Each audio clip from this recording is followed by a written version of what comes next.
कि अखिलेश यादव के विदेश से लौटते ही इकरा हसन के सम्मान में एक बड़ी प्लानिंग बनाकर समाजवादी पार्टी के कार्यकर्ता रखे हैं। नमस्कार, आप देख रहे हैं द फ्रीडम वॉइस और मैं हूं आपके साथ अनन्या मिश्रा। करड़ी सेना के उपाध्यक्ष योगेंद्र सिंह राणा की तरफ से भी बयान आया था। फेसबुक पर उन्होंने एक पोस्ट किया था, जो पोस्ट हालांकि उन्होंने बाद में डिलीट किया, लेकिन वो जहां तहां वायरल होने के वजह से अभी भी सुर्खियों में है। उन्होंने साफ तौर पर उस पोस्ट में लिखा था और एक वीडियो भी बनाकर वायरल अपना किया था कि मैं इकरा हसन से शादी करने के लिए तैयार हूं, मुझे निकाह करना है उनसे, मुझे निकाह कबूल है, कबूल है, कबूल है, जैसी बातें उन्होंने कही थी। और अभद्रता भरी बहुत सारी उन्होंने बातें कही थी, जिसके बाद से बीजेपी के भी कुछ ऐसे सांसद हैं, नेता हैं, जो इस वीडियो को देखने के बाद से काफी ज्यादा गुस्से में नजर आ रहे हैं, नाराजगी जता रहे हैं। और समाजवादी पार्टी की इकरा हसन सांसद है, तो जाहिर सी बात है कि समाजवादी पार्टी तो उनके पक्ष में पूरा का पूरा खड़ा है। अब ऐसे में एक नया मोड़ ये आ गया है इस खबर को लेकर कि अखिलेश यादव जब उन्हें इस बारे में पता चला कि इकरा हसन के साथ इस तरह से अभद्रता की गई है, तो उन्होंने सोशल मीडिया एक्स पर पोस्ट किया कि जब महिला सांसद का सम्मान नहीं हो रहा है तो आम जनमानस का क्या सम्मान होगा। लेकिन अब अखिलेश यादव के विदेश से लौटते ही खबर ये आ रही है कि जैसे ही अगर वो विदेश से लौटते हैं तो करड़ी सेना को लेकर समाजवादी पार्टी में एक बड़ी प्लानिंग बनाई जा रही है। समाजवादी पार्टी बड़ा पलटवार इकरा हसन के सम्मान में करड़ी सेना पर करेगी।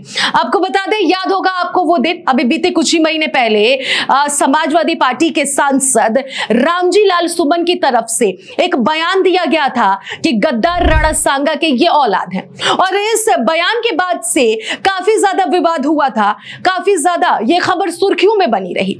अब करड़ी सेना से फिर से ये मामला जुड़ा हुआ है, क्योंकि जब रामजी लाल सुमन ने ये बयान दिया था गद्दार राणा सांगा, तब करड़ी सेना ने इसका विरोध पूरे प्रदेश में किया था और जमकर इसका विरोध किया था। यहां तक कि रामजी लाल सुमन के घर तक करड़ी सेना के कई कार्यकर्ता पहुंचे बुलडोजर लेकर उनका घर ढहाने के लिए। यहां तक कि वहां कई ऐसी गाड़ियां खड़ी थी जिसे तोड़ दिया गया। हालांकि प्रशासन वहां पर थी, प्रशासन ने सुरक्षा की व्यवस्था के कड़े इंतजाम किए थे, पर फिर भी थोड़े बहुत तो नुकसान जरूर हो गए। लेकिन आपको बताते चले कि रामजी लाल सुमन के घर को नुकसान नहीं पहुंचा। प्रशासन वहां पर करड़ी सेना के सभी कार्यकर्ताओं को रोक दी। लेकिन एक बार फिर से करड़ी सेना और समाजवादी पार्टी में युद्ध छिड़ता हुआ नजर आ रहा है, क्योंकि ये कयास लगाए जा रहे हैं और सूत्रों के हिसाब से जो खबरें हमारे तक पहुंची, हालांकि हम इस खबर की पुष्टि नहीं करते हैं क्योंकि अभी तक आधिकारिक तौर पर यह बयान या फिर आधिकारिक तौर पर यह खबर सामने नहीं आई है, लेकिन सूत्रों के अनुसार यह खबर सामने आ रही है कि अखिलेश यादव के विदेश से लौटते ही इकरा हसन के सम्मान में एक बड़ी प्लानिंग बनाकर समाजवादी पार्टी के कार्यकर्ता रखे हैं। जिस तरह से इकरा हसन के साथ यह मामला हुआ है, मामला जांच का विषय है, यह जांच में है, लेकिन उससे पहले और उससे भी बड़ा सवाल यह बनता है कि क्या किसी महिला के साथ इस तरह का व्यवहार कितना उचित है, वो भी एक महिला सांसद के साथ। चलो हम सांसद को हटा देते हैं, लेकिन है तो इकरा हसन एक महिला, और उनकी तारीफ तो सत्ताधारी सरकार के कई ऐसे नेता हैं जो तारीफ करते हैं। और ये बात हम नहीं कर रहे हैं, समाजवादी पार्टी के ही नेता कई ऐसे हैं जो ये बात कह रहे हैं कि सत्ताधारी सरकार के कई ऐसे नेता हैं। हरेंद्र मल्लिक का ही आप जवाब ले लीजिए, बयान ले लीजिए। उन्होंने तो साफ तौर पर कहा है कि इकरा हसन एक ऐसी लड़की सुलझी हुई और सभ्य और संस्कारी है जिसकी तारीफ तो विपक्ष और पक्षधारी यानी कि दोनों ही तरफ से उनकी तारीफ की जाती है, उनके व्यवहार की, उनके आचरण की।